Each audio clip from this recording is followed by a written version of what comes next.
Hello friends, ई content classes में आप सभी का स्वागत। आज का जो वीडियो है वो बीए पार्ट प्रथम वर्ष के विद्यार्थियों के लिए हम बात करेंगे मौर्य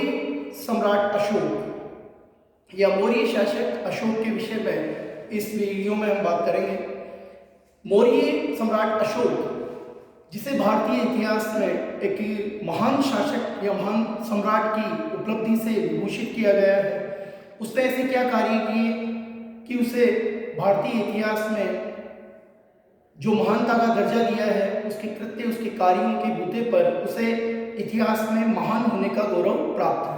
आप सभी जानते हैं कि मौर्य सम्राट अशोक मौर्य वंश का एक महत्वपूर्ण शासक था, जिसने अपने शासनकाल में विभिन्न कलात्मक, विभिन्न राजतंत्रात्मक व्यवस्था को गति देने के लिए जो कार्य उसके द्वारा किए गए हैं, उन्हीं के बूते पर उसको महान होने की उपलब्धि या महान होने की जो संज्ञा भारतीय इतिहासकारों ने दी है, हम उस पर चर्चा करेंगे। मौर्य सम्राट अशोक का जो शासनकाल था 269 ईसा पूर्व में से लेके 232 ईसा पूर्व तक मौर्य शासक अशोक द्वारा मौर्य वंश के राजा का दायित्व, सम्राट का दायित्व निभाया गया। अशोक मौर्य शासक बिंदुसार का पुत्र था। यद्यपि अशोक ने 273 ईसा पूर्व में ही सिंहासन अर्थात राजगद्दी प्राप्त कर ली थी, लेकिन 4 वर्ष तक जो गृह युद्ध राज्य में चल रहा था, उस गृह युद्ध में रत रहने के कारण अशोक का जो वास्तविक राज्याभिषेक था वो 269 ईसा पूर्व में देखने को मिलता है। तो इस प्रकार जो उसके राज्याभिषेक की जो तिथि थी वो 269 ईसा पूर्व में मानी जाती है। अशोक के राज्याभिषेक या उसका राज्य संभालने से पूर्व अशोक उज्जैन का राज्यपाल था। अशोक ने अपने राज्याभिषेक के 7 वर्ष पश्चात अर्थात 269 ईसा पूर्व में जब उसने राज्याभिषेक करवाया या राज्य की भागदौड़ संभाली, तो उसके 7 वर्ष बाद में उसके द्वारा कश्मीर और खोतान के जो अनेक क्षेत्र थे, उन क्षेत्रों पर भी अशोक ने अधिकार कर लिया और इनको जीतने के बाद में अपने साम्राज्य में इन राज्यों को अपने साम्राज्य में मिला लिया। उसके समय में प्राचीन भारत में सर्वाधिक विशाल साम्राज्य में तमिल प्रदेश के अतिरिक्त समूचा भारत और अफगानिस्तान का बहुत बड़ा भूभाग भी सम्मिलित था। अशोक ने अपने राज्याभिषेक के 8वें वर्ष अर्थात 261 ईसा पूर्व में कलिंग राज्य पर आक्रमण किया और कलिंग राज्य को उसके द्वारा जीत लिया गया। यहाँ पर मैं बात करूंगा जो कलिंग का जो युद्ध अशोक द्वारा 261 ईसा पूर्व में लड़ा गया, वो युद्ध इतना विभत्स था, इतना जनसंहार इस युद्ध में हुआ कि उस युद्ध के उपरांत अशोक ने जीवन में कभी भी शस्त्र नहीं उठाने की या हिंसा नहीं करने की का संकल्प लिया। चूंकि 261 ईसा पूर्व में जो कलिंग का युद्ध लड़ा गया, उसमें अशोक ने उस भीषण नरसंहार को देखा और उस नरसंहार को देखने के उपरांत उसका हृदय कुपित हो उठा और उसने भविष्य में कभी भी शस्त्र नहीं उठाने की बात ठान ली। और उसके बाद में अशोक ने जो बौद्ध धर्म, जो तात्कालिक धर्म था, उस धर्म का वो अनुयायी बन जाता है और अपने संपूर्ण राज्य के जितने भी संसाधन थे, उन संसाधनों को वो प्रजा की भलाई या प्रजा के नैतिक उत्थान के लिए बौद्ध धर्म का आश्रय लेकर संपूर्ण रूप से उन साधनों को उसमें लगा देता है। जैसा कि आपको पता है कि सबसे ज़्यादा अगर हम बौद्ध स्तूप देखते हैं, बौद्ध स्तूपों का निर्माण अगर हम देखते हैं, तो वो मौर्य शासक अशोक के समय में हमें दिखाई देता है। 84,000 बौद्ध स्तूपों की स्थापना अशोक द्वारा करवाई गई। उसके पीछे जो मेन तर्क था वो ये था कि अशोक बौद्ध धर्म का अनुयायी था और अपनी प्रजा का नैतिक उत्थान अशोक चाहता था और इसी कारण उसने राज्य के समस्त साधनों को राज्याश्रय देकर बौद्ध धर्म को और अपने राज्य के संपूर्ण साधनों को प्रजा के हित के लिए उसने लगाया। तो ये जो पुरातात्विक प्रमाण है, जैसे 84,000 बौद्ध स्तूपों का निर्माण अशोक के द्वारा करवाया जाना, इस बात का प्रमाण है कि तात्कालीन धर्म को जो बौद्ध धर्म था उस बौद्ध धर्म का अनुयायी बनकर और उसको राज्याश्रय देकर और अशोक द्वारा बौद्ध धर्म के द्वारा प्रजा के हित के लिए जो कार्य करवाए गए, उन कार्यों को हम उसके कार्यकाल में देख सकते हैं। तो कलिंग का युद्ध अशोक के जीवन की एक महत्वपूर्ण घटना थी, जिस युद्ध ने उसके संपूर्ण जीवन को बदल दिया। यहाँ तक कि उसने अपने राज्य में ऐसे राज्यादेश दिए कि यहाँ पर किसी भी प्रकार की पशु बलि पर भी उसने रोक लगा दी थी। तो इस प्रकार हिंसा से दूर रहकर जो अशोक ने कार्य किया, बौद्ध धर्म का आश्रय लेकर, वो इतिहास में बहुत महत्वपूर्ण घटना मानी जाती है। अशोक द्वारा जब कलिंग युद्ध का जो व्यापक नरसंहार हुआ, तो उस नरसंहार ने उसके हृदय को विचलित किया और इसी का कारण था कि वो बौद्ध धर्म का अनुयायी बन गया और बौद्ध धर्म को उसने स्वीकार किया। अशोक ने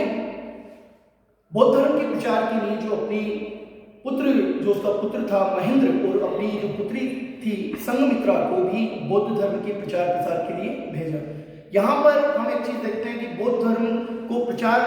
या प्रसारित कराने के लिए मौर्य शासक अशोक द्वारा जो धर्म महामात्र थे, उन धर्म महामात्रों की नियुक्ति उसके द्वारा राज्य से की गई और उन धर्म महामात्रों को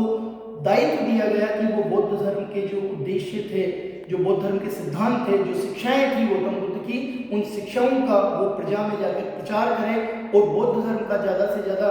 इसी कारण प्रचार हो सका। यहाँ तक कि मौर्य शासक अशोक के समय नेपाल, जावा, सुमात्रा, चीन, इन देशों में यानी भारत के बाहर भी ये बौद्ध धर्म हमें देखने को मिलता है। तो उसका सबसे बड़ा कारण यही था कि मौर्य शासक अशोक द्वारा बौद्ध धर्म को राज्याश्रय प्रदान करना और अपने राज्य के जितने भी साधन थे, उन साधनों को बौद्ध धर्म के प्रचार में लगाना। अशोक के शासनकाल में सबसे पहले उसने अपने 10वें वर्ष में सर्वप्रथम बोध गया कि जो बौद्ध स्थान है, बौद्ध धर्म का एक बहुत महत्वपूर्ण स्थान है, उसकी द्वारा भी उसकी यात्रा की गई थी। अशोक ने अपने शासनकाल के 20वें वर्ष में लुम्बिनी वन की यात्रा की थी और लुम्बिनी गांव को जो सबसे पहले उसने एक राहत दी। लुम्बिनी गांव को कर मुक्त यानी वहां पर किसी भी प्रकार का कर राज्य की ओर से नहीं वसूला जाएगा, ऐसा आदेश भी उसके द्वारा जारी किया गया। अशोक ने अपनी जो प्रजा थी, उस प्रजा के नैतिक उत्थान के लिए जिन आचार विचारों को प्रस्तुत किया, उन आचार विचारों का जो संग्रह है, उन आचार विचारों के संग्रह को ही अशोक का धम्म कहा गया है। यानी देखिए यहाँ पर सबसे बड़ी जो रोचक बात है, एक राजा का दायित्व अपनी प्रजा के प्रति सभी प्रकार की उन्नति कराना होता है। तो अशोक ने अपनी प्रजा के नैतिक उत्थान के दायित्व को भी भली भांति निभाया और उसी को अशोक ने धम्म यानी अशोक का जो धम्म था वो ये था कि प्रजा का जो नैतिक उत्थान हो, प्रजा नैतिक उत्थान के मार्ग पर चल के और जो उनके जीवन का लक्ष्य है उस लक्ष्य को प्राप्त कर सके। तो बहुत गहरी सोच अपनी प्रजा के प्रति नैतिक दायित्वों को पूरा करना अशोक की रही थी। अशोक ने के शासनकाल में विहार यात्राओं का भी प्रचलन था, जिसके मनोरंजनार्थ जैसे पशुओं का शिकार किया जाता था। अशोक ने इनके स्थान पर यानी इन जो यात्राएं थी, जो विहार यात्राएं थी, उनके ऊपर रोक लगाकर और धम्म यात्रा का अशोक द्वारा प्रावधान किया गया, जिसके तहत बौद्ध तीर्थ स्थानों की यात्रा की जाती थी और वहां पर ब्राह्मणों, श्रमणों और वृद्धों को दान दिया जाता था। अशोक के शासनकाल की एक महत्वपूर्ण घटना जो उसके 14वें वर्ष में जो उसके द्वारा की गई, धर्म महामात्र की नियुक्ति करना। मैं पहले भी बता चुका हूं कि धर्म महामात्रों का दायित्व प्रजा के अंदर बौद्ध धर्म की शिक्षाओं का प्रचार करना था और अशोक ने राज्य से इन धर्म महामात्रों को नियुक्त किया। अशोक पहला शासक था जिसके अभिलेखों के माध्यम से उसने प्रजा को संबोधित किया। अर्थात अशोक के जो अभिलेख थे, जिसमें 1837 ईस्वी में जेम्स प्रिंसेप नामक जो पुरातत्वविद थे या इतिहासकार थे, जिन्होंने अशोक के अभिलेखों को पढ़ने का सबसे पहला सफल प्रयास उन्हीं के द्वारा किया गया है और मौर्य वंश की जानकारी या मौर्य शासन की जानकारी के जो महत्वपूर्ण पुरातात्विक स्रोत हैं वो अभिलेख ही हैं, क्योंकि अभिलेखों से भी अशोक और अन्य जो शासक थे उनके संबंध में हमें तत्कालीन स्थिति के बारे में जानकारी प्राप्त होती है। तो अशोक के जो अभिलेख थे वो अभिलेख भारतीय इतिहास का एक पुरातात्विक जो प्रमाण है वो प्रमाण बहुत मजबूत प्रमाण है और जिससे प्राचीन भारतीय इतिहास को एक दिशा भी मिली है। अशोक के जो अभिलेख मिले हैं वो अभिलेख संपूर्ण भारत में उत्तर, दक्षिण, पूर्व और पश्चिम संपूर्ण भारत में अशोक द्वारा जो अभिलेख समय समय पर खुदवाए गए, उत्कीर्ण करवाए गए, वो अभिलेख हमें प्राप्त होते हैं, जिससे हमें अशोक के कार्यकाल के विषय में जानकारी प्राप्त होती है। अशोक के तक्षशिला एवं